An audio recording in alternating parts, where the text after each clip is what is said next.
been known for thousands of years by humanity, but serious focus is just now underway. So this first screen we see is a symbolic representation of the start of the story. This represents the one of the last meteorite strikes of the planet, and what we call the Devonian era.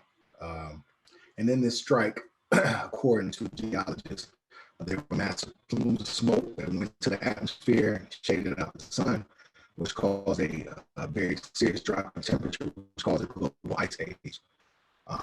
But from that, there was a period in which the Earth, being a very hot place, avoided, a major ice age. And from that point on, in the latter part of the Devonian age, it was a very hot, rocky, sedimentary type surface, crusty rock surface. And what we find, or what geologists have found, is that mushrooms, in particular, were very key to transforming the earth from that rocky, hot soil into something that will provide way for lichens and other life forms and eventual plants. So mushrooms have a very important part in our world, and they are what we call the secret guardians of our environment. So that's just one of the interesting facts or theories, I'll say, concerning mushrooms. So what we see here is a representation of one of the ancient mushrooms as they are considered to look based on geology. And so they estimate they grew up to 24 feet tall. And not only were they responsible for breaking up the rocky surface of the planet at the time and redistributing the minerals into like colloidal form, a smaller form that could be digestible.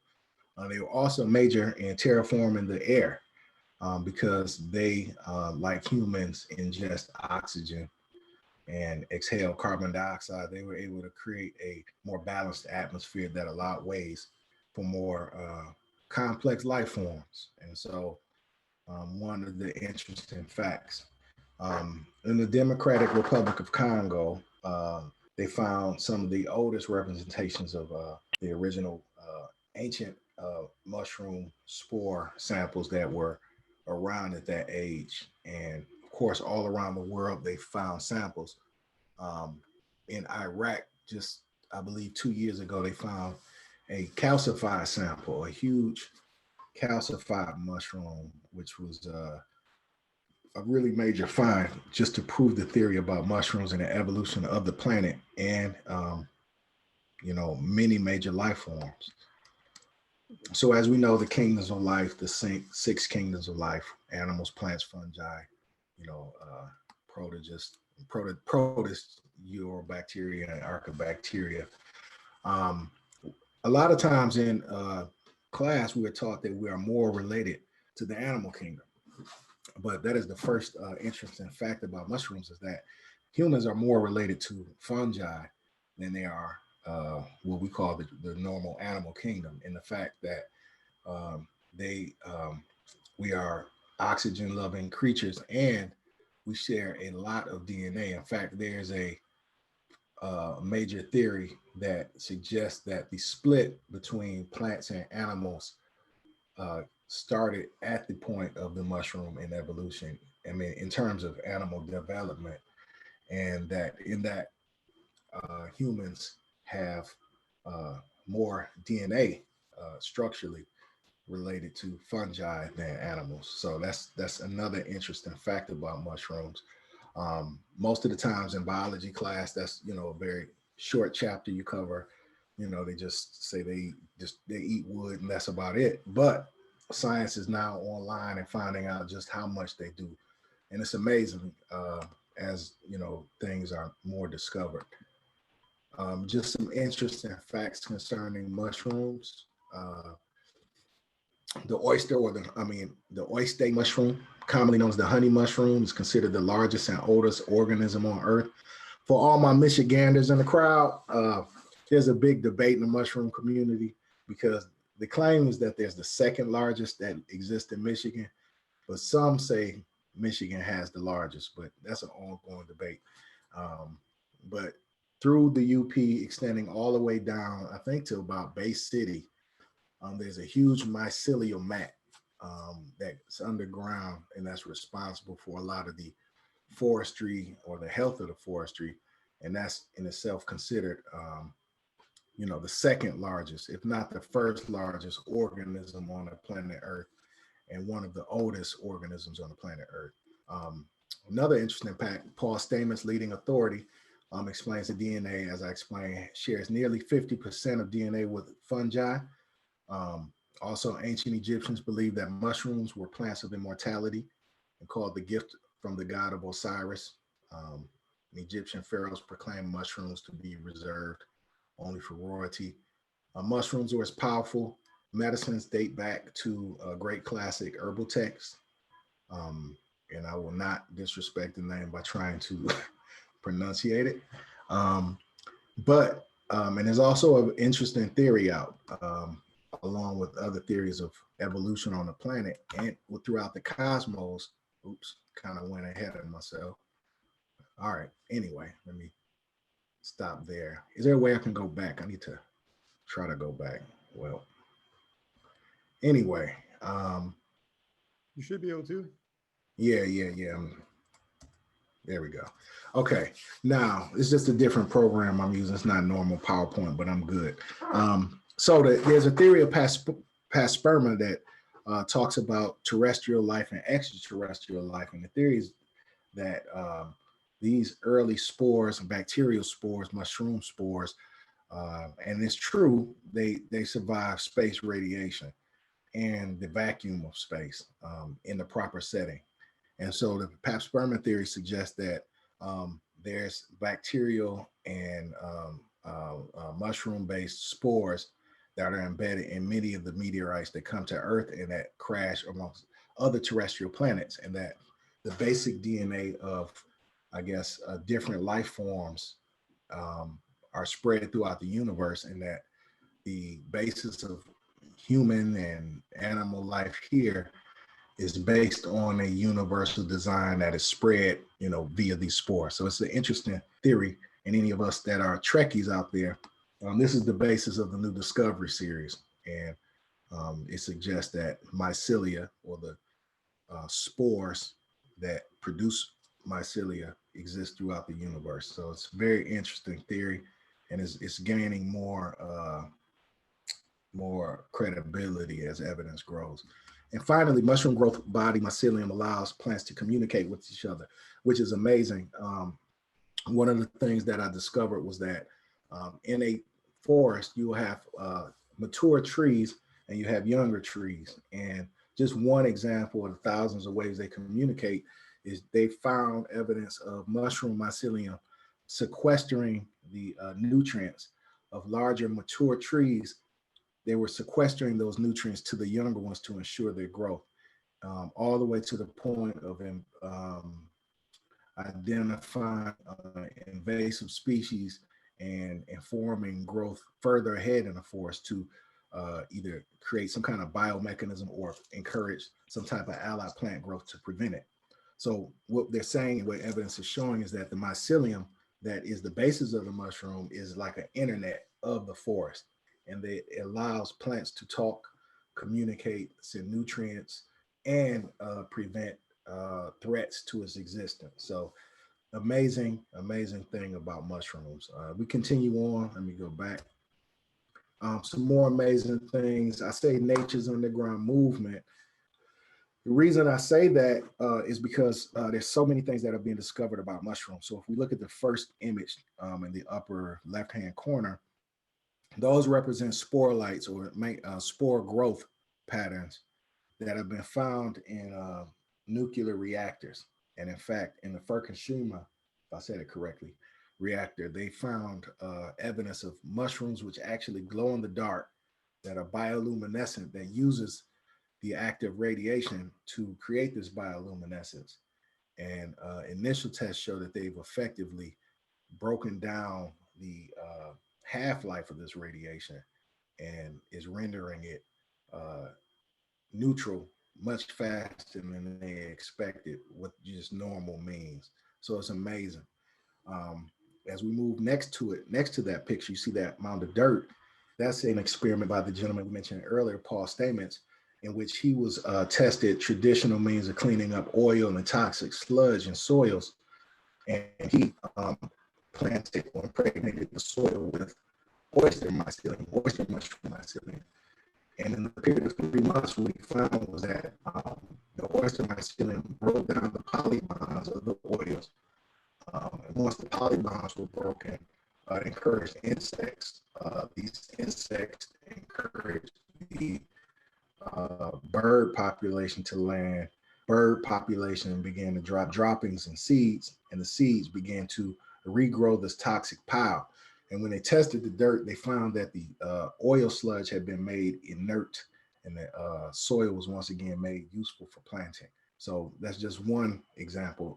He's also demonstrated means of the same type of mushrooms, mycelium ability to clean up toxic waste in streams and rivers for pennies on a dollar. Don't ask me why it's not being used more widespread.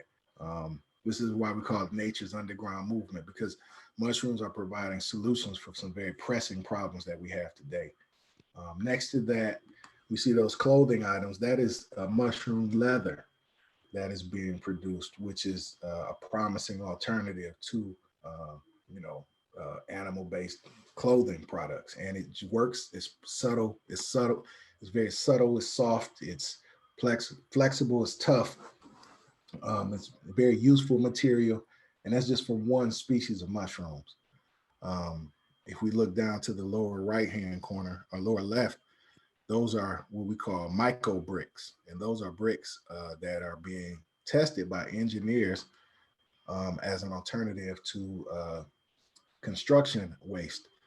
Now, amazingly, they're proving stronger than concrete at this point, and they have excellent conductive abilities for heat and cooling, and that once again a natural product. And as we move on to the middle lower panel, we see those in that gentleman's hand. I believe that's Paul Stamets. That's a picture from his site. That's a turkey tail mushroom, and I never like to amp up anything as medical um, impact, but at this point, the initial results are super promising regarding its treatment for various cancers and things like high cholesterol, heart disease. That's the turkey tail mushroom that grows throughout, the Midwest forest. And so it's a very powerful immunotonic as well. The turkey tail mushroom is the primary ingredient for what was once rolled out called Tamiflu. And it's extremely powerful. Indigenous native peoples of the land used it as a remedy for both cancer and tuberculosis. That's just one species out of thousands. And then next to that, we have the lion's mane mushroom, which is an amazing species in itself because of its neurodegenerative properties. And so it's being studied heavily as a response to dementia and Alzheimer's. And in fact, the gentleman I mentioned earlier, Paul Stamets, he in his presentations and in my conversations with him, he his mother and himself, he used a turkey tail when she had a very serious cancer diagnosis, and then and there was a point in which her memory was slipping, and he created what we call the Stamen stack, STAMENTS, which is essentially a stack of lion's mane, niacin, and another form of mushroom. And what he found was that, and what scientists are finding is that not only does it show promising signs of halting, but reversing memory loss, not only just in seniors, but in all age populations. So these are just a few mushrooms. We just featured 6 mushrooms out of a couple thousand that are being investigated. But these are ways that mushrooms are saving the world. And there's an interesting, very compelling video called How Mushrooms Can Save the World. So this is one of the various reasons I'm so excited about mushrooms, because they're right under our feet, literally. And sometimes the answer is right under our feet. So now let's talk about the mushroom growth cycle. The mushroom growth cycle in nature, it starts underground, contrary to what this illustration shows. It starts underground in the form of mycelium, which is the picture that you see. And oftentimes, if you're in a forest, you'll find a spongy area. If you dig just deep, you'll find that white fuzz, and that's mycelium, the internet of the plant, the forest. And what's interesting, another interesting connection neuroscientists are finding is that mycelium is very much related to the myelin sheath of the human brain, which connects both hemispheres. So once again, the nature between connection between humans and fungi, just another one. So underground mycelium grows, and its primary purpose, of course, is to survive. And so the mushroom itself is mycelium. The mushroom, as we know, is the final fruiting stage, but the mycelium, as we call it, the mother of the mushroom, grows underground, and it has many purposes, like I mentioned, sequestering and delivering everything from nutrients to moisture throughout the growing area, to allowing plants to communicate, to allowing food things for insects, also tying together the soil of forest and allowing it to be healthy. But in this process to survive, the mushroom mycelium serves as nature's decomposer. And so what it does is it attaches itself from underground to old fallen logs, and that mycelium covers those logs. And then you probably have seen it in nature, and they eat that. It grabs the nutrients from that log, and from those nutrients, mushrooms sprout. And as the mushroom grows, it emits what we call spores, which are very microscopic, and the cycle continues. And so in this way, this is how nature clears its forest floors naturally. This is also the way that nature thins its forest naturally, because a dense forest will choke itself out. So a mushroom is very, very much a pillar of our bio environment. Without them, we would be in very serious trouble. The picture up above the mycelium art is a spore print that was captured in an indoor environment. And they're very, there are millions of spores within that print. And when we talk about growing mushrooms, spore prints are often purchased in syringes, or they will come like that. And that's how you will acquire the spore print for whatever species you're looking for. Sometimes they will send you the actual mycelium, and you can cultivate from there.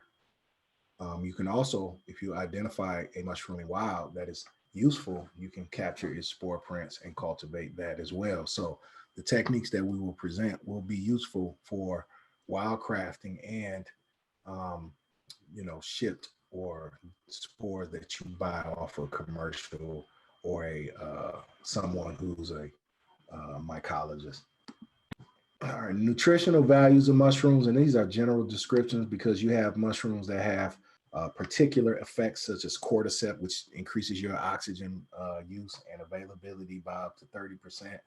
But generally, they are great sources of protein. They're a great replacement for meat, fiber, vitamin D, copper, selenium, potassium. Just a side note for all my mushroom lovers who eat mushrooms, be very careful about eating raw mushrooms. You must heat mushrooms at least to 200 degrees for 10 minutes. Um, and the reason is that they could prove, especially the button, could have some harmful carcinogenic uh, uh, properties to them. So, it was once upon a time I myself used to chop up a fresh mushroom and throw it in my salad. It's very important that you cook them and heat them first to cook out any potential uh, pathogens or things that may be health harmful. So as we move forward, all right, now, normally when I do this class, of course, I'm in person, so it's much more intimate. We are, actually hands-on. And so this is a challenge for all of us. So I'm going to try to take my time. And those of you who are tuning in, please make sure you have a pen and pencil ready, because this is going to be a challenge, because normally we do a walkthrough model where you're actually able to do it, see it, feel it, touch it, and get a printout. And so it's a little easier to grasp. I will provide time at the end to answer questions and provide guidance, and I will provide contact information, if you have questions along the way. So I appreciate you. Can I interrupt you really quick, Bob? Sure. I just wanted to note that we're gonna share the slides afterward. We'll be able to share slides. So that's another way you can capture the information, and the video will be available on our YouTube channel. So that's a few other ways, in addition to taking notes, that you'll be able to access the information. Cool. Now, also, when I started, I guess I was taught how to do it from scratch, like making biscuits from grinding the grain and making the flour. So I'm going to present a technique in which I call the PF Tech. But nowadays it's considered a long form of growing, because technology and the knowledge of mushrooms has grown so much. A lot of these steps could be skipped, but I encourage everyone to learn the long form so that they understand how to cultivate with materials that are easy to attain and relatively cheap. Because I like to do a source-based model where I don't price individuals out, and so that everyone can participate. So there are a lot of these products that are pre-made on the internet, and I'll explain that later. So, all right, so here's the list of the basic things we need. Hopefully everyone had a chance to look at it. You can use a pot or pressure cooker if you don't have a pressure cooker and it's outside your budget right now. And just about everything else can be attained, at your local hardware or dollar store. Brown rice flour, you can actually ground your own brown rice in your coffee bean grinder or food prep, and vermiculite, you can better find that at gardening stores if you have a hard time at your hardware. So move on. Okay. What we're going to talk about now is the injection port. And this is important part of cultivating your mushrooms. There are ways in which we're going to talk about using jars or bags, but I'm going to talk about the traditional approach of PF Tech, which is pretty foolproof and is successful for many different mushroom varieties. So what you're going to do at this point is you're going to be preparing your injection port. It's important to get this part out the way first, so that when you get to the actual substrate, it's already prepared. As you saw, you need jars, pint size. These are not the size that are represented in the pictures. Those are half pint, I believe. But with your pint jars, you usually get a pack of 6. And so what you're going to do with those lids is you're going to invert those lids. And you'll see images in the next few slides. You're going to flip those lids because many of the lids have the rubber seal for canning, and you don't want to can your jar while you're doing your sterilization. And so once you invert those lids, you should be looking at the white part of the lid, and you're just going to make 4 small holes into the lid in a cardinal fashion, like, up, down, left, right, and you want to space them out. But you do not want to get close to the rubber. You want to keep that seal together, but you want to get as close to the rim of the lid as possible. And so if you look at the picture below, you'll see those 4 small holes. It's pretty simple. Just, take your nail, knock 4 holes in the lids of the jar, and make sure that you, when you screw them back on, it's inverted with the white side up. Okay. And what you're going to do is you're going to also use a masking tape to cover those lids. Cover those holes, I'm sorry. So you can use, preferably if you can get microbial tape, because it helps limit contamination more. But once again, I like to have a ready accessible formula, so you can use masking tape. Okay, and we'll talk about the spore syringe as we get to that point, in case people are wondering. All right, substrate. A mushroom grows on its substrate. The substrate is the food of the mushroom and is the actual virtual soil. And when we're doing indoor growing, the substrate is what's going to make or break your success. That and cleanliness. At this point, cleanliness is not a concern. I mean, cleanliness is always concern, but sanitation in terms of sterilization is not a concern. And so you do not have to be over pressed about it, but you definitely want to start prepping your space for sterile work. I mean, wiping down your surfaces with, white pads, either vinegar or bleach or whatever you're comfortable with, peroxide, something to that effect, to get the area sterile. And you want to have gloves and things handy. But at this point, it's a basic cooking process. It's like making oatmeal or something.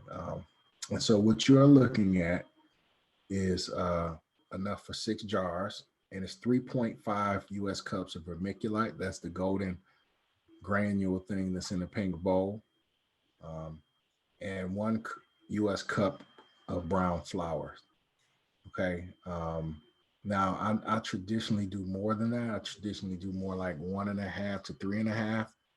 But if you ever get confused, it's closer to 3 to 1 as opposed to 4 to 1. So just always remember 3 to 1, and you should be fine. And even if you have more, say you add 1.5 cups of brown flour, you won't mess up the situation. But just remember a 3 to 1 ratio. Some people use a 2 to 1 ratio. But that ratio is pretty simple to remember in your head if you ever get confused. And the ratio also is equal in water. Okay, so you're going to have a 3 to 1 ratio of water. So you're going to have 3 parts vermiculite, 1 part flour, 1 part water. Okay, so in this picture, they have 1 cup of flour. You're going to have a little more than a cup of water. Okay, and then you're going to, ooh, man, I missed the slide. Sorry about that. You're going to take this jar, you're going to add all the mixture together, and you're going to stir it. And you're going to stir it, and you want the mixture to have the consistency of a very, very, almost very, very slightly moistened oatmeal. It will have that consistency of the oatmeal. Some should stick to the spoon that you're using. Make sure that the moisture is evenly distributed throughout the mixture, just like you're making, oatmeal cookies. Make sure, and if it should be enough to where if you grab it and you make a fist of it, it should be able to clump together. But it shouldn't be so wet that water squeezes out of it. And very important that moisture ratio is attained. So just remember the 3-1-1 ratio, and you will be safe. And also remember that you want to use coarse perlite. You don't want to use the sand type perlite, not the type that is too sandy, because you end up making a paste. And we don't want to make a paste. We want to make an oatmeal texture. Okay. All right. Can I interrupt for 1 second here? I just want to make sure that anybody, if you have any questions while we're going, please put them in the chat, and I'll make sure that we relay them to Baba Moudou. Yeah, and what I'll do is I will pause at a point in this process.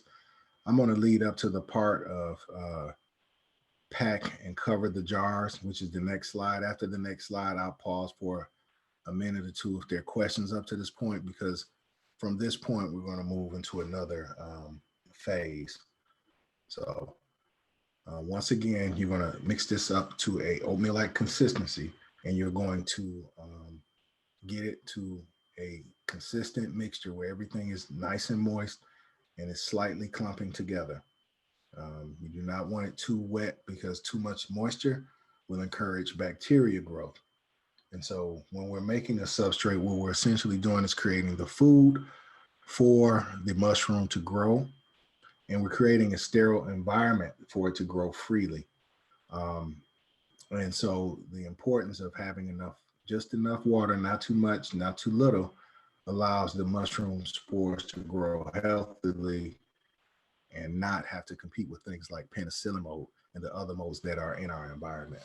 So that's the ultimate thing we're doing with the substrate. We're making the food and we're preparing a sterile environment for the mushrooms to grow. Moudou, question Yes. here. You had at one point you had said perlite. We're talking about vermiculite, right? Maybe that was or does it matter between the two?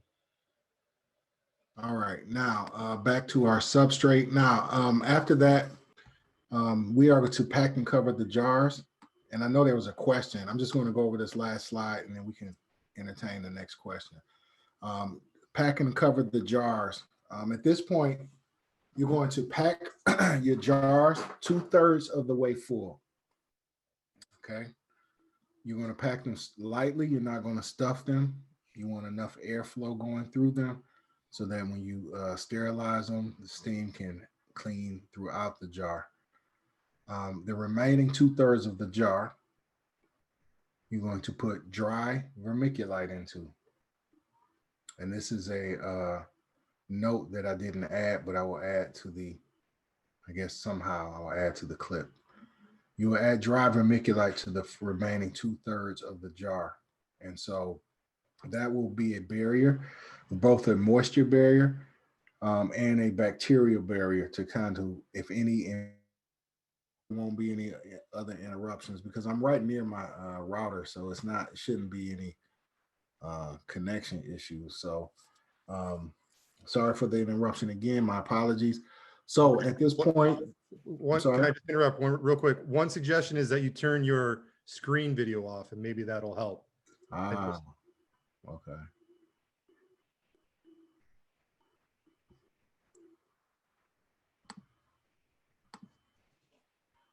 Well, I don't want to tamper with it. Well, yeah, I can do that. I could take off my. Okay. Can everyone still? You can still see the screen, and so. Yep. All right. So. Yep. All right. So at this point, you're going to lightly pack your jars to allow airflow. You're going to fill the remaining 2/3 of the jar with dry vermiculite, and you're going to put the jar on. You're going to screw it on, but you don't want to screw it on too tightly because at this point, you're getting ready to pressure sterilize the contents of the jar and the jar surface and everything around it. Because this process involves steam, it's very important that you put foil over the top because what happens is that moisture will condense from the lid and throughout the pressure cooker. It will fall back on the lids, and oftentimes it will mess up the moisture balance of the jar, and it will saturate the jar and then encourage bacteria to grow on it. And that's not what you want. You want a dry jar top. So you want to cover it with foil. You don't have to press it down super tight, but make sure it's firmly secured on your jar. Okay, so we're on the next slide. Now, to sterilize, if you do not have access to a pressure cooker, which is best, of course, if you can get one, you can get one. You could, sometimes families have one they haven't used in years. You can ask around, you can get them used, and you can get them new. A smaller one runs about $120. They could be pretty expensive as you move to larger ones. A smaller one should hold about 4 to 5 pint-sized jars, which is a pretty good for, you know, whatever you're doing at home. Of course, if you want to do more jars, you just, you know, do more. You load one up, you sterilize a batch, and then you load the next batch up. So once you get the jars covered with foil and you place them in there, you want to make sure that there's about 2 inches, 1.5 inches of water in the bottom of the pot. I know it's counterintuitive. If you're using a pressure cooker, definitely put enough water in the pot, about 1.5 inches, 2. There have been people that have not considered that. And so it's very important you add water to the pot. And for those who haven't used a pressure cooker, a good rule of thumb is that you bring the flame to a high boil, where you turn the flame high, and as the pressure builds in the pressure cooker, it will emit steam, and the steam will get to a point in which it will activate a lock in the pressure cooker. And so you'll hear it go click. And that at that point, that's when you know the pressure is building in the pot. So when that happens, you can turn the flame down so that the pressure is regulated, because you only need 15 pounds per square inch. So you don't need a very high pressure in your pressure cooker, just enough to seal it. And once it seals, that's just enough pressure. But if you have one that is more fancy, some are digital and with a meter, just set it, get it to 15 PSI. Once it's to 15 PSI, you could turn the flame down to maintain it at 15 PSI. Okay, you can use an Instapot, electric bench top pressure cooker, or you could just use a traditional crock pot. And with that, you would have to, the process would be much longer. So as opposed to, and so they say 90 minutes PSI. When you're dealing with a regular pot, you need to do it for almost 2 hours. Now, a note on the 90 minutes at 15 PSI. Once you're done, and you don't, I tend to keep it at 60, 45 minutes to 60 at 15 PSI. 90 PSI I like, but you have to make sure there's adequate water. Once you're done with the cooking period, you're going to find that there's it's very hot. So, and there's a lot of pressure in the pot. So you don't want to worry about lifting the top off the pot. Be very cautious. Leave the pot, turn the flame off, and leave it and let it sit for a couple of hours. Always check the gauge before you open the pot, because if it's too much steam in it, it will rush out and it will burn you severely, and you don't want that. And so always let the pot sit, rest, let the steam dissipate. You don't want to let it sit too long. You don't want to wait overnight. But if you have to, let it wait overnight. But you want to get the jars out when it's safely possible. Remember, the jars will be extremely hot. So you want to give it adequate time to cool off. This is very important. Now, we're going to talk about cleanliness at this point, because you are sterilizing. And this point is where the make or break of mushroom growing is most important, because you can get to this point, and if you're not clean or sterile in your application, you're just going to grow bread mold.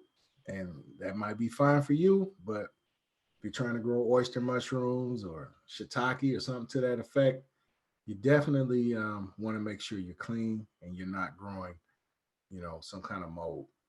So some kind of, I guess, mold that is not useful to you right now. So this is why we come to effect in the modern times. There are people who are using Tupperware containers to do all kind of things. There's more expensive material out there, of course, that you can use. But once again, I try to do source-based education so that it's easily sourced. So what you're looking at in the left panel is a Tupperware container. And what you have there is a high-capacity HEPA grade filter, high-capacity HEPA filter, which you can get about $30 at your hardware store. Along with the Tupperware container, you're going to need some silicone. And it's pretty self-evident, but I'll walk through, with a hot knife or a razor. Being safe, you're going to measure. First, you're going to measure out, the size of the filter. And you're going to the back of the filter, and you're going to cut a hole so that you can push it through the hole. And you're going to seal it with silicone so that there's an airtight connection.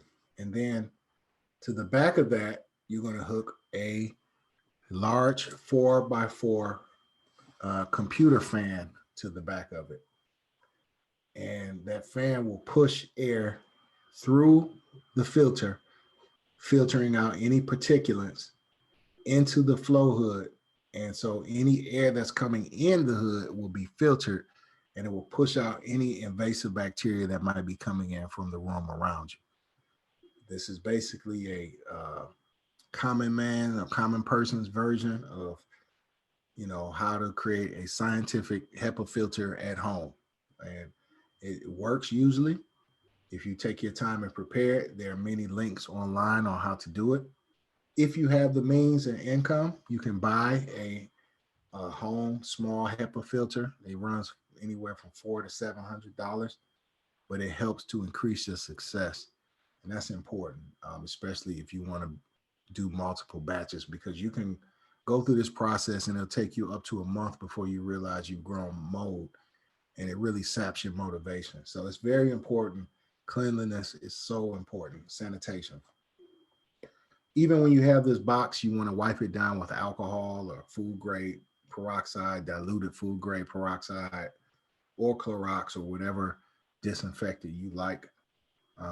Next to that, you have a glove box. That is another alternative, which is even cheaper and more accessible. So that is, once again, a Tupperware container, which is inverted, and you can't tell, but they're two pieces of 4-inch PVC. And what they did was they basically cut holes in the side of the Tupperware container, 4 inches in diameter. They put the PVC pipe into that part, and they sealed it with silicone. Once it was sealed with silicone, of course, they let it dry, harden, and then they got elbow length cleaning gloves, very wide so your hands can go easily in and out. And then they silicone, or you can use a zip tie strap to affix the gloves to the PVC. And that way you have a very solid connection. I tend to put silicone between the PVC and the pipe and the rubber as well, and a zip tie, so that makes sure that it's extra secure and there's no chance for bacteria to get in. So those are two major tools that you can use. I would suggest, taking your time investing in. But once again, if budget is a limitation, and access is a limitation, you can always go to a small room that is with minimal airflow, such as a bathroom. And here you will make sure that you disinfect all the surfaces as best you can.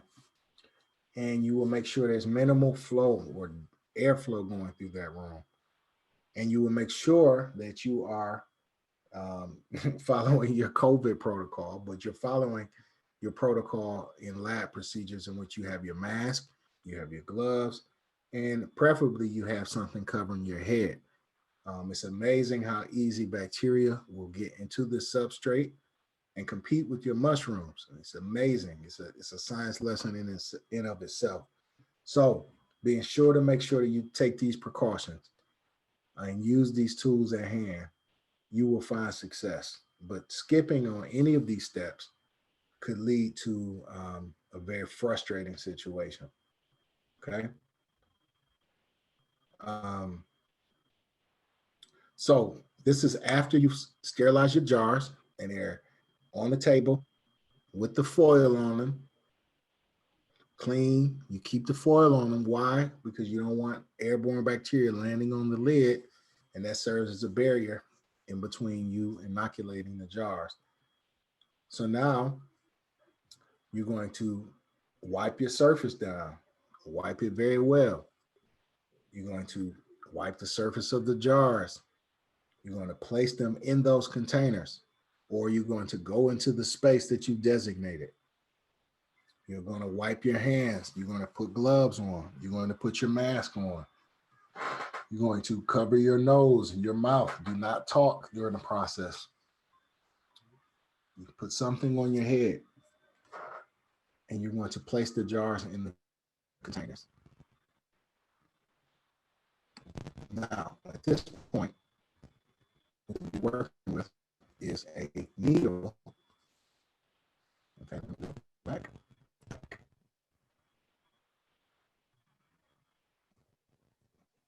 So what you'll be working with is a needle. And normally in my classes, I'll provide participants with spore needles or a colonized jar to take home. But due to our restrictions, it's important that you understand how and where to get needles or syringes. There are companies available online that have both needles. Generally, you're using a 10 millimeter or 10 millimeter needle with a syringe, and there are companies that sell spore prints online for just about every mushroom you can think of. And there are thousands of them. So you want to grow shiitake mushrooms, there's a company that will send you those spores, and you will follow these procedures. And so whatever particular spore, traditionally in my classes, I teach how to grow oyster mushrooms because they are just so good to eat, and they're so hardy in terms of growing it. You get a high success rate, and you get a whole lot of them. And so I like to grow oyster mushrooms, but this works with most wood-loving or fiber-loving mushrooms. Okay, there are some species of mushrooms where this will not work, that require a different environment. But for generally speaking, your most popular gourmet and medicinal mushrooms, this works. And so that's the value of it. Not only can you produce food, but you can help produce medicinal mushrooms with very potent medicinal value. So um, we'll go more into wildcrafting as well. So um, to the left, you see the picture of the needle once again, inoculating the jar. That's what your jar is going to look like. Now, every time you inject your spore needle into your substrate, and this is after sterilizing it, and you're in your glove box, and it's very important everyone listen carefully on the slide. You're in your glove box. Every time you inject a spore droplet, or you only need a few drops of the solution into the substrate per hole. So just enough, drop, just barely amount. You don't need, if you use a whole syringe on a jar, you use way too much. A syringe should be able to inoculate about 6 or more jars. You only need a few drops because there are millions of spore prints in each drop. So as you move from hole to hole, it's important that you sterilize the needle. There are 2 ways to do it. Very important. If you're using a glove box, because a glove box is an enclosed space, you do not want to use alcohol in the flame. Very important. Once again, if you're using the glove box, you want to avoid using the alcohol in the flame. Why? Well, because alcohol has fumes and emits fumes, and a flame, and now you're in an enclosed space. So there's a likelihood that those fumes will ignite, and you have a brief flash fire on your hand that you don't want. So remember, if you're using a glove box, simply use rubbing alcohol, 90 proof. It's perfectly fine. In between each hole, you're going to wipe your needle clean, and that helps make sure there's no contamination or cross-contamination going on. Okay. Now, if you see this jar in the middle to the center right, you'll see that it has a cotton ball on top and a red dot. That red dot and those red dots you see in the other pictures are injection ports, homemade injection ports. And what some people do, as opposed to putting masking tape, they'll put high pressure silicone, which you can get at your auto parts store. The advantage is that high pressure silicone, it self-heals. So when you inject it, it will heal itself and will not allow any other air into the jar. Also, for a very few dollars, you can get quite a bit, and you can create injection ports for quite a few jar lids. And because you do this, this allows those lids to be reused, as opposed to the masking tape, which often you can't reuse them because the masking tape is sticking and it's not a clean process. So as an alternative to masking tape, you can use silicone. And what that individual did in the picture is they created another hole and put polyfill. That is polyfill you can find at your local uh, um, Myers or Kroger, and it's pillow filling, pillow stuffing, and that allows a air-based barrier to allow the substrate to breathe while at the same time blocking out any opportunistic infections. Okay, so that's another step that's important that can be used. However, if you only have masking tape and those steps are more complicated than you like, simply use masking tape. Okay. Now, what we're looking at is a picture of a colonized jar. And that you're looking at is mycelium that is eating the actual grain, the rice flour, the rice in the jar. And the vermiculite is serving as a moisture provisioner. So the vermiculite maintains the moisture so that the substrate or the mycelium could grow, and the mycelium eats the rice flour. So at the end of this process, all the rice flour will be eaten up, and what you'll find is a fully colonized jar. And that at that point, when it's fully colonized, it's ready to go to the next level, or the next step, which is the fruiting chamber. Okay. Now, in this point of the mushroom's growth, at each injection port, as you develop, you'll see the mycelium growing. And each point in which you put spores, these spores will be seeking out other food and other strains. And when those points that you put the mushroom spores in touch, they will exchange RNA.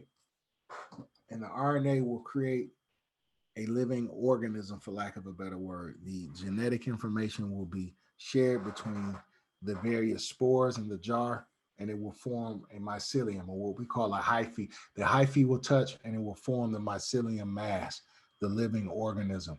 Once the 2 points connect, it goes and colonizes the rest of the jar, and it's about to go into its next phase of pinning and eventually creating mushrooms. So that's like a before and after picture. So if you look to the left, that's one that's being right before it's being put into the sterilization. This person used a regular jar, which I say is risky because of the chance of infection, but advanced growers know how to do it in a way where, they know how to deal with the sectors of contamination.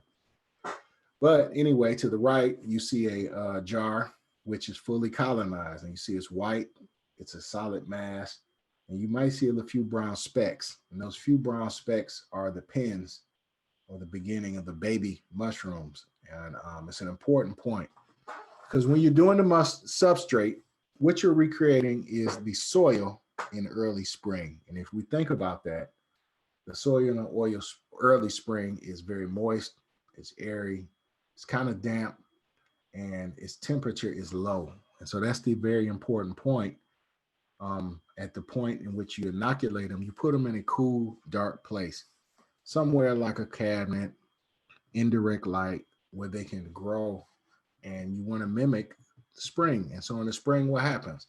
There's minimal light, there's increasing light, but not direct light. And then there's a cool, damp situation going on. And this is what mycelium loves to grow in. And so as it grows, it matures to the next phase. Okay, now this is a point in which the next step comes. Now here's the long treatise you're looking at. Please do not be intimidated. I know there are a lot of steps, but this process is a 3-month process. So even though there are a lot of steps, it's not a lot of work because most of these things you're going to be doing, these things are going to be reusable. So for instance, once you know how to do a jar and you prepare lids, you can use those over again. So a lot of these phases you're going to be doing are initial phases. And once you make these tools or these implements, you won't have to make them again. So do not let these parts or these steps intimidate you from growing, because once you do these, you won't have to do it again. And it'll be much easier once you walk through it. So what you're looking at to the left is a grow box, or what we call a fruiting chamber. And it's simply a clear Tupperware container with holes drilled in it. I think that's 5/16 drill bit. You want, decent size holes. And in the bottom of that, you have a substance which they call perlite, not vermiculite, but perlite. Perlite is an artificial soil that's sold at Home Depot and all gardening centers. Um, Very inexpensive. And what it's used for is a moisture container. So gardeners put that in their soil to hold moisture. But anyway, in this case, you're going to line the bottom of your fruiting chamber with this vermiculite. I'm sorry, this perlite, excuse me. And this perlite, what you're going to do is you're going to get it wet. And I'm not going to read you this long paragraph because I think it's insulting to your intelligence, but I will summarize it. Okay, when you do this point, you need to drill the holes. You need to make sure you have a spray bottle. But there's also another important point. You need to make sure that that perlite is very wet, not saturated, but wet. And so the way you can do that is running water through a coriander or running water through it and letting it drain and letting it drain well to the point where there's no water dripping from it, but all the grains are moist. You want it moist enough to the point where it's not water pooling at the bottom. You want it field capacity, as they call it, where you squeeze it and there's no water dripping out of it, but everything has moisture in it. It will absorb a lot of water. And if you overwater it, just allow it to dry out a little bit. Very, very important. Too much water in your vermiculite and your perlite, and you will encourage bacteria, and your mycelium will not fruit or mature to the next step. Too little, and your poor mycelium will dry out. And so we don't want that to happen. And so in the middle, that's a representation of your cakes, as we call them.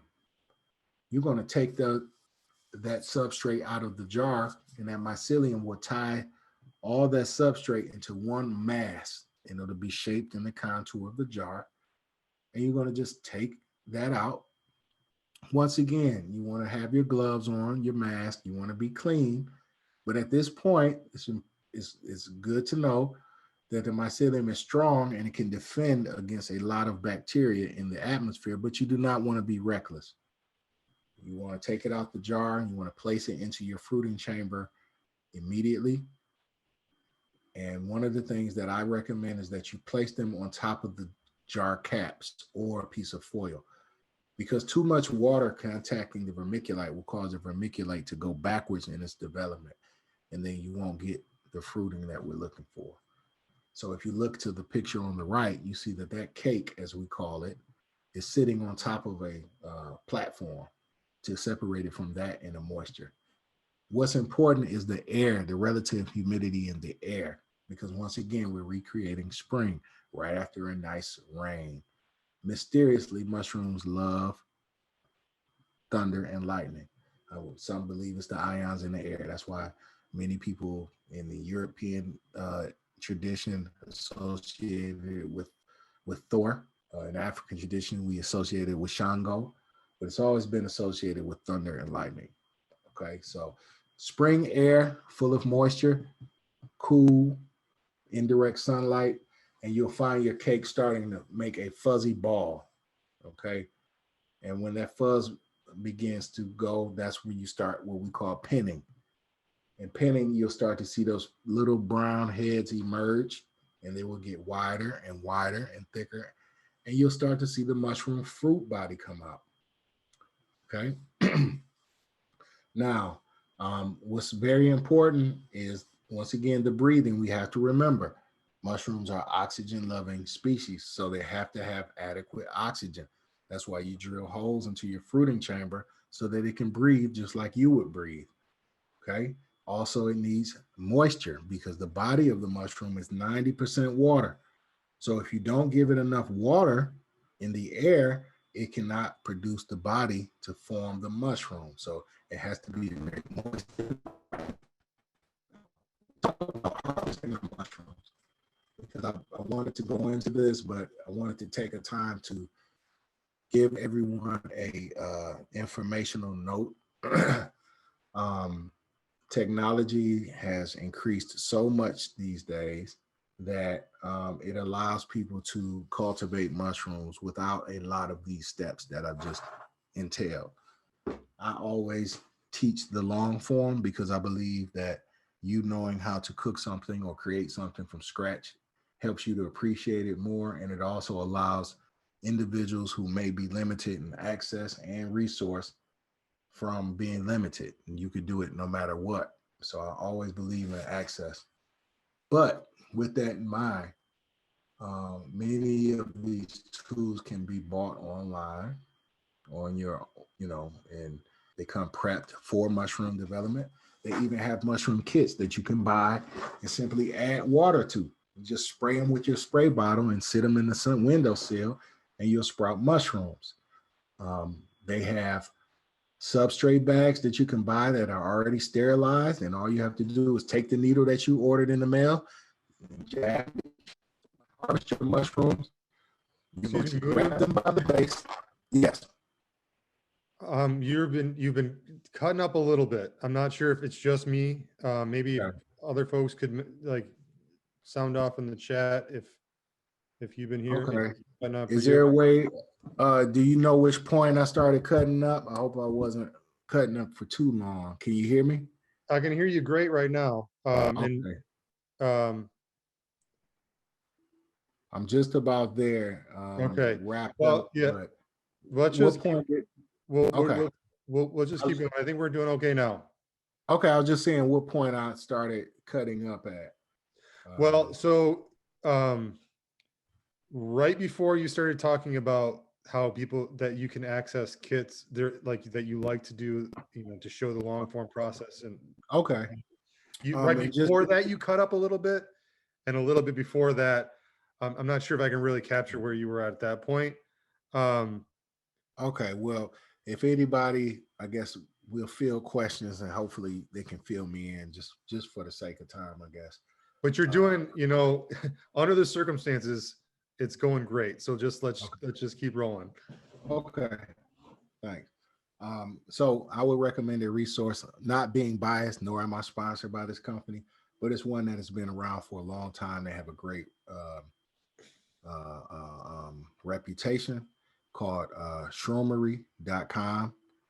There you can find all the various tools and implements and techniques and spores potentially. So there is a very good resource. There are hundreds, well, I wouldn't say hundreds, but dozens of outlets where you can find the materials and the tools you need. And this is a basic technique that I showed you. It can get very advanced. So once again, back to harvesting, you just simply grab it at the base. You're going to twist it at the base. And then once you grab it and twist it at the base, traditionally people like cut their mushrooms because mushrooms are 90% water. Sometimes people will cut them and dehydrate them for future use. But if you're cooking them fresh, like if you're just doing fresh oyster mushrooms, you could just take them straight off the bag, of course. And you don't have to rinse them. If you're in the general routine you would always recommend rinsing them, but you don't have to worry about cleaning them too much. And you can chop them up, and use them fresh if you like. Some people, use it in tincture form. Some people dry it and powder it if they're using medicinal mushrooms. So harvesting, there are several different ways you can do it. They tend to, if you dry them, they tend to stay for a very long time. If they're wet, they tend to dehydrate. They're going to dehydrate about half the size, about 80. Let's say you get a mushroom kit and you want to continue growing them. You can actually get spores off the sprouts and then follow the process in this procedure, so you can have them in the future without having to pay for them. So you can do the same thing for wild crafting mushrooms, gathering the spore prints. And maybe in the future, I can give a more advanced version of wild crafting. So that's essentially it. It's a beautiful, wonderful world of mycology. It's a great micro business. It's a great resource for healing and supplement for meat. A great environmental ally to us. And it's just a wonderful world. And it's actually transforming our contribution to our eco future, creating sustainable solutions whether it's food, clothing, shelter, medicine, bioremediation, and other things. So it's my absolute pleasure to share the little I know. And hopefully, if you grasp a hold, I'll be anxious to share information with you. There are no experts. So if anyone tells you they're expert, they're lying. And thank you. And I want to open up. I stopped a little early, but I like to open up for some discussion. And yeah, we can go from there. Great.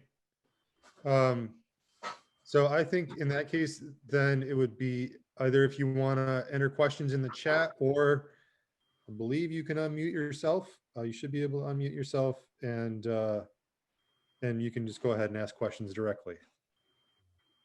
Okay, I got a question here. Peace. I'm in here. Okay. Hey, Roxanne. Hey, peace, Baba. Peace, Roxanne. Hey, how are you? I'm well, thank you. I thought this was fabulous, absolutely great. I loved every minute. I would like to thank you. My question is, I know this is it's food related, about turkey tails and things that are medicinal. Do the outlets that you normally use have these spores that you could do this? Like I could do this at home with those type of mushrooms? Absolutely. Yeah, they have grow kits for just about all of these kind. Some they'll just give you the spores and then the substrate, and you just injected the spores into it. Others they're like freeze dried. You just add water and let them grow. So yeah, they're very available. And in terms of turkey tails, I believe there are a couple outlets in the city that have them. And I don't want to cross this line, but there's a herb house on the east side of Detroit that carries them, for lack of being biased. So yeah. There was a question about after you inoculate the jars, how long does it take before you empty the jars into the perlite bin? Okay, you're going to wait. Usually it takes about I would say 2 to 3 months, depending on the conditions. And you'll see that the jar is fully colonized. In other words, all around is white mycelium, and it'll be pretty obvious. And if you overextend the period, you'll start to see the actual pinheads pressing against the glass, like "let me out." So you can pretty much tell by eye. Okay. And then another question: how do you turn wild harvested spores into the solution for inoculating? Okay. I'm going to give you the quick and dirty, for lack of a half-hour description. What you're going to do is there are two ways you can get the actual fruit body of the mushroom. If it's not too old, you can slice it in half. And in a sterile setting, you're going to take a sterilized razor. You're going to scrape the inside mycelium, the inside core of the mushroom, and you're going to place that into a solution, which is basically a quarter teaspoon of Cairo syrup and distilled water that has been pre-sterilized.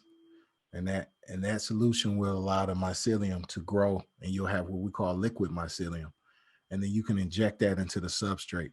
Or you can take the spore print, the wild, allow it to grow. You could take the cap of the mushroom if it's a cap bearing fruit, and you could place it on something like aluminum foil, cardboard, aluminum foil preferably, because it's sterile. And then you allow the spore prints to spray out onto the foil, and then in a clean environment with a clean razor, you'll scrape that into distilled water. You'll draw it up into a syringe, a clean new syringe in a sterile environment, and then you'll inoculate your substrate just like any other spore print. Yeah, and that's really cool, and that's why I say there are no experts, because every day there are new species being discovered, and there are people in their backyards who are finding species, cultivating them, finding out the properties of them. But of course, I like to caution there are poisonous aspects, so be very careful to study the aspects of poisonous mushrooms. But yeah, short and dirty. Yeah. Great. Do you have, so there's a question about can we get a list of local mushroom spore sellers? Is that, I'm not even sure if that's a, Well, I don't know how many local spore sellers are around because there's so many different varieties. It would be hard for me to like identify the local spore seller for what. So yeah, it would be challenging. I mean, it depends on what what you're looking for. So yeah, that'd be hard. But I would encourage everybody to, you know, I'm on I'm on Instagram, Baba Moudou Baqui, and I can maybe find some resources for you in that regard. But I don't have a list like that. can you spell that? I'm going to put it in the chat. Okay. BABMOUDOU. BAQUI. Yep, on Instagram. So, Okay. hit me or what they say, DM me, whatever, and we could talk more and I may be able to help.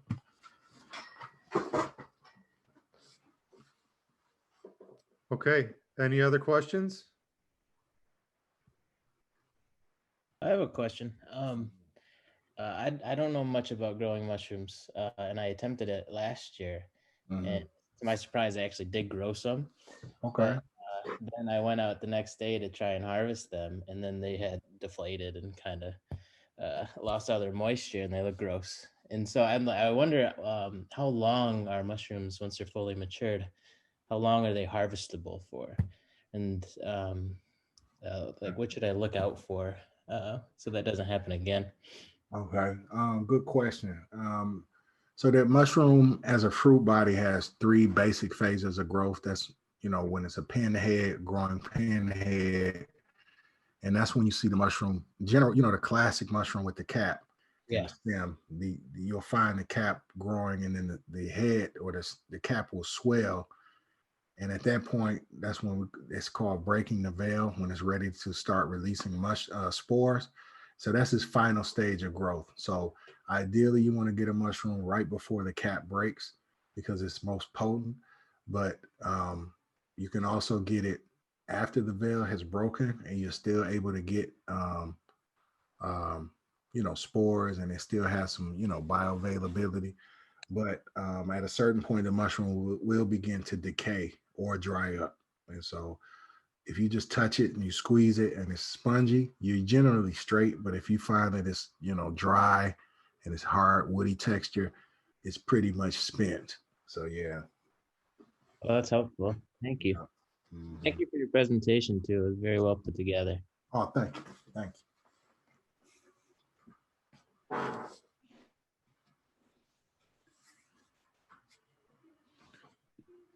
Okay. Anybody else? Let's see. Any books for beginning foragers?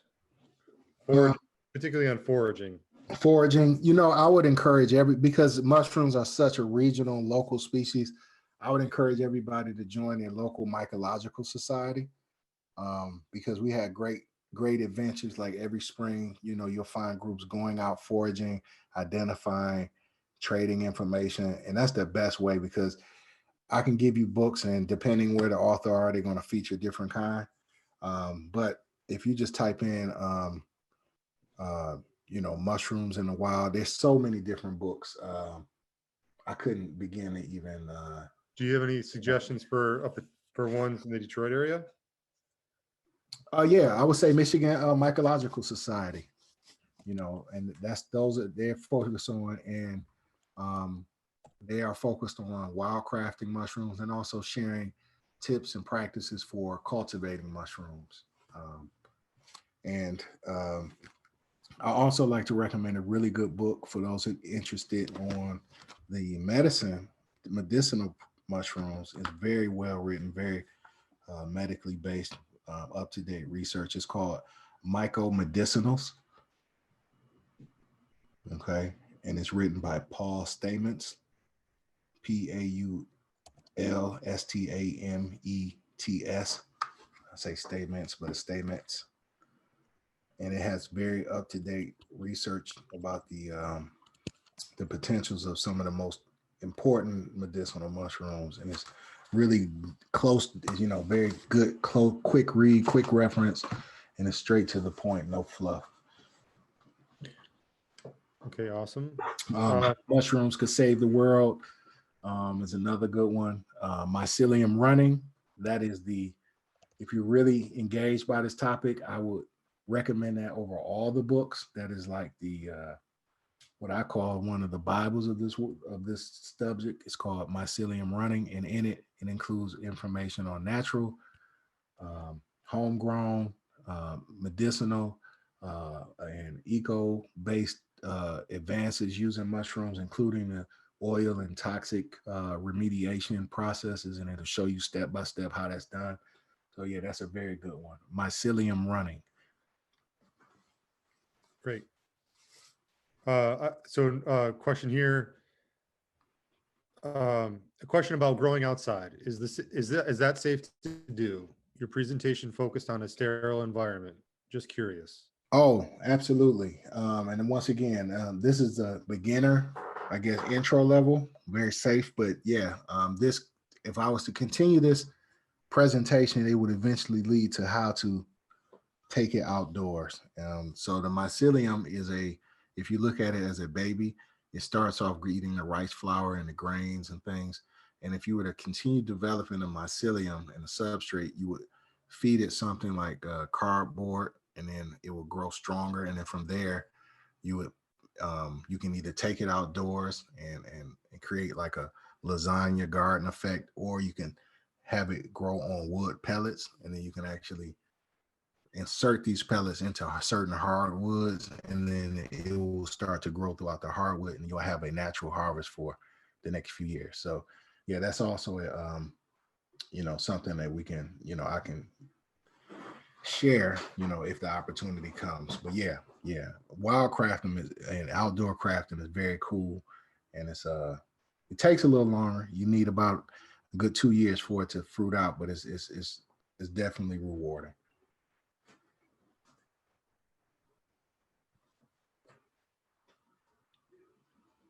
Okay. Any other questions?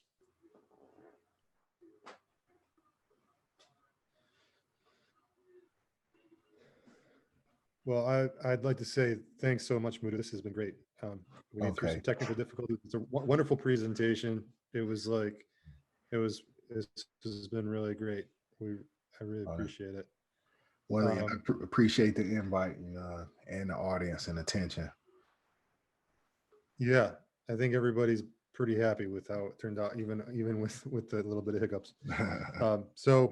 Yeah, comments. Thanks for the information. Excellent presentation. Thank you. I mean, there's a bunch of them. So okay. So again, we are gonna be sharing both the slides and the video on YouTube. And you know, if you have any questions, sounds like the best way to hit up Moudou is on Instagram, or if you want to, you know, you can connect with me and I can help, you know. Yeah, and if you know, feel free to share my email, you know. Okay. So I don't have a problem with that as well. Okay, terrific. Yeah. Okay, well, with that, I think we'll wrap things up and say good night. All right, peace, everybody. It was great having you, and I'm glad to share. Take care. Take care. Good night.